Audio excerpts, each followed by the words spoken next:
Não faltam distribuições Linux no mercado com propostas diferentes, distro gamer, distro para programador, distro para design, distro, enfim, para tudo quanto é coisa. E nesse mundo de opções, como que você que quer dar seus primeiros passos num, sei lá, no seu desktop Linux, aprender coisas diferentes, como que você pode escolher? Bom, eu estou aqui com meu colega, apresentador de Geocast, Jonathan Simeone, para responder essa pergunta da melhor maneira que a gente conseguir, né, Gil?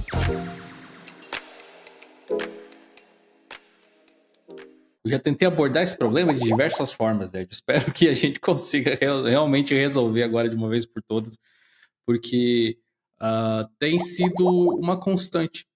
Entra ano, sai ano, as pessoas continuam querendo saber qual a melhor disso para complete o espaço em branco com o que o seu coração mandar. Vamos ver se agora vai. Vamos começar falando sobre você entender o que, que é esse bichinho que você tem na sua frente, que normalmente a gente chama de computador, né? Existem muitas coisas diferentes que muitas vezes a gente acaba desconhecendo do nosso computador, porque muitas vezes a gente já comprou com o sistema pré-instalado, ou a gente ganhou de alguém e a pessoa foi lá e configurou tudo, a gente só usa. Mas quando você quer dar esse passo de você formatar a máquina e instalar uma coisa nova, você já deu um passo além de uma grande maioria de pessoas que apenas usam um computador e você vai ter que dar mais alguns para tornar esse seu primeiro momento aí menos, como eu posso dizer, menos dificultoso. Você tem uma migração mais prazerosa de sistema operacional, que é conhecer o seu hardware. Decisões informadas, elas são trabalhosas, né? Eu acho que aqui até tem uma primeira encruzilhada, que é o seguinte. ah, Para as pessoas tomarem boas decisões, elas precisam estudar sobre o assunto que elas vão querer tomar uma decisão, certo? E tempo é uma coisa que nem todo mundo tem muito. Só que para você se informar, você precisa de um pouco de tempo, precisa talvez ler a respeito, ver alguns vídeos, ou enfim, pesquisar da sua forma. Se você não quer fazer esse tipo de escolha tão informada assim, o podcast acaba aqui praticamente e escolhe qualquer uma. Se funcionar, funcionou. Se não funcionar, você vai escolher outra. E vai testando até encontrar alguma coisa que funcione para você. O problema de fazer isso é que talvez você vá esbarrar em alguns muros, algumas barreiras que você não esbarraria se tivesse feito uma pesquisa antes. Você provavelmente sabe disso de qualquer outra experiência na sua vida onde você teve que aprender uma coisa nova. Então, existem os degraus. Conhecer o computador talvez seja realmente o primeiro deles. E é útil para qualquer sistema operacional que você vai eventualmente utilizar. Eu acredito que você não precisa ser um expert em hardware de forma nenhuma, mas é interessante você saber quais são as peças que você tem no seu PC, pelo menos se você tem um desktop ou algo assim. E se você usa um laptop, também, mas talvez se você souber o modelo, você já vai conseguir um spec sheet mais facilzinho ali para você ver, ó, esse é o processador, tem o tanto de memória, tem o tanto de SSD. Eu sei, pasme, a galera de TI que costuma acompanhar nosso trabalho, tem gente que não sabe qual é o processador que tem no computador, não sabe quanto de RAM que tem.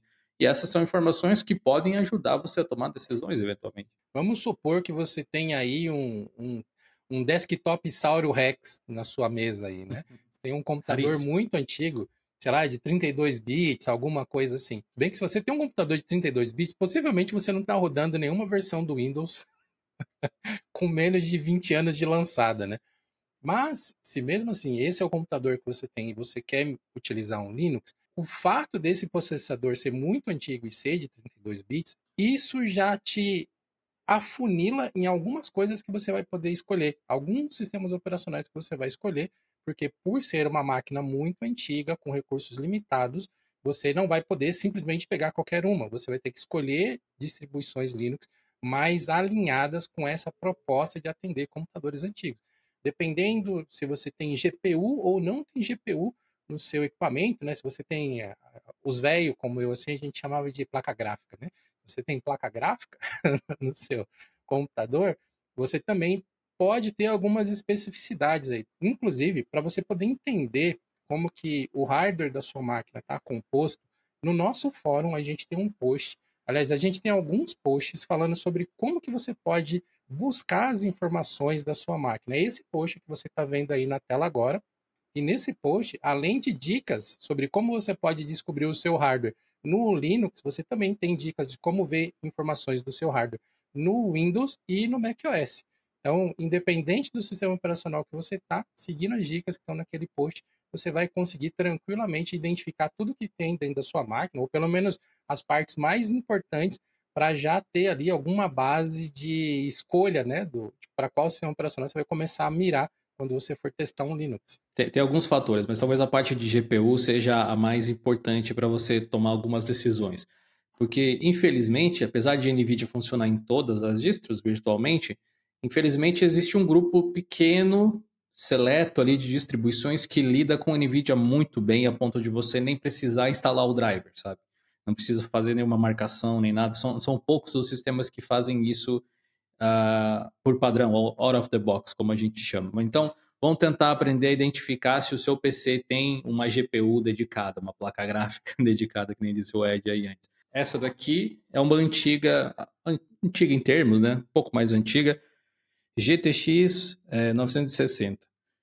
Esse tipo de componente aqui, se você observar, se você tem um PC de mesa, ele é uma placa que vai colocada, tipo, grudadinha na sua placa-mãe, ela tem um encaixezinho assim. Se o seu computador tiver uma placa dessas e ela for uma GeForce, uma RTX, uma GTX, você tem uma placa da NVIDIA em particular. Provavelmente vai ter o logo, né? Esse logo verdinho aqui e tudo mais. As placas da AMD, as dedicadas, elas têm o logo vermelhinho, geralmente. Ou ele é branquinho, está escrito AMD, enfim, é um logo diferente. Com um pouquinho de pesquisa, às vezes só de olhar assim você já identifica. Se o seu PC tem uma placa dessas aqui, o seu computador tem uma GPU dedicada, como a gente chama. Então, tem uma placa gráfica dedicada. Isso significa que, dependendo de qual você tiver, algumas distribuições vão ser um pouco melhores para elas ou piores, tá? Mas isso aqui é só um dos componentes possíveis. Se você tiver um computador, por exemplo, se você olhar lá no post do nosso fórum, onde tem os dados sobre como você pegar as informações, você não precisa olhar o hardware de fato, né? Você pode olhar pelo software, pegar as informações por ali. Se quiser olhar com seus próprios olhos, também dá, né? Mas se você for olhar essas informações e não encontrar informações a respeito de uma GPU dedicada, assim, significa que você tem o que a gente chamaria de chip gráfico integrado. Quando você tem um chip gráfico integrado, significa que a parte visual, né, para isso que serve essa placa gráfica, para criar o visual que você vê na tela aí do seu computador, significa que ele está integrado ao próprio processador. O processador é responsável por isso também. Isso acontece muito em laptops. Quando você vê um processador da Intel ou da AMD que não tem uma plaquinha dessas assim, significa que o próprio processador está gerando os gráficos que você vê na tela. Geralmente, precisa ser comparado caso a caso, mas geralmente placas dedicadas assim costumam ter maior performance também. Se você tem um laptop, pode acontecer um caso curioso de você ter uma GPU dedicada, tipo essa, só que em menor escala, e também um gráfico integrado, são os chamados gráficos híbridos. E aí o computador vai tentar utilizar o gráfico do processador para tarefas mais básicas e economizar energia, enquanto quando você for jogar, por exemplo, ou fazer alguma tarefa mais pesada, ele vai tentar utilizar a GPU dedicada.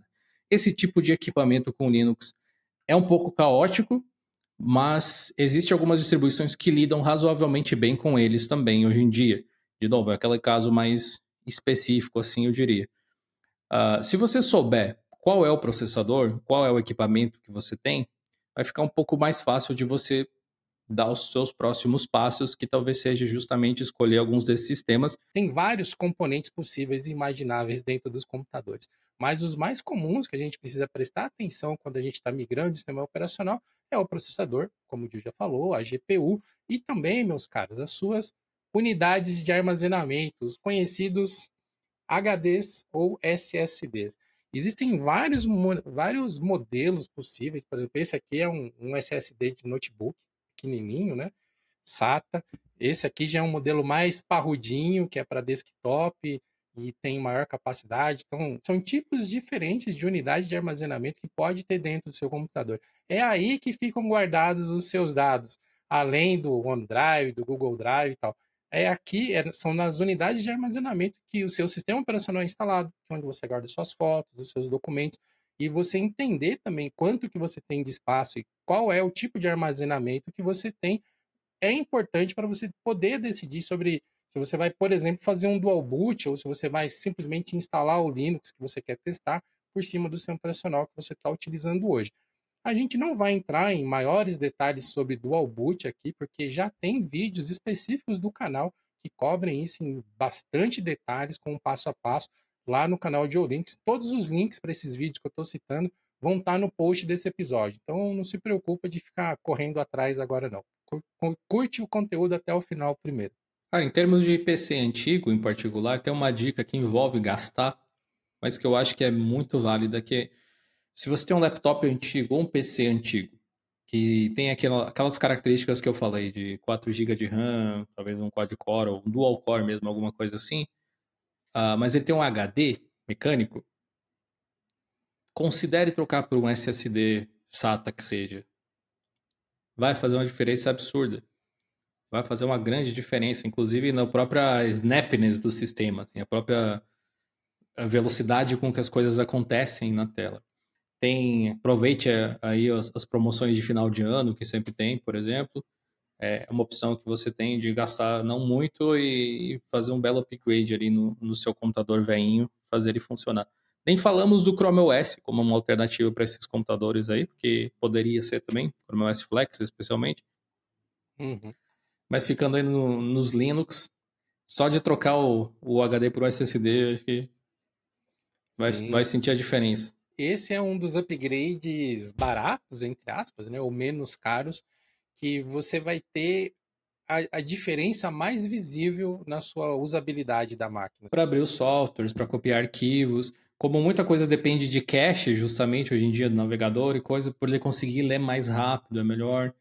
Enfim, e se é um computador antigo e o HD que está nele é da época dele ainda, ele provavelmente é mais lento e tudo mais. Estava pesquisando aqui rapidinho, só para ver. Encontrei uma promoção, por exemplo, aqui com um SSD de 240 GB por R$ 130, de uma marca boa, da Crucial aqui, que eu acho uma marca legal. Eu acho até que eu tenho um ou outro SSD dessa marca aqui.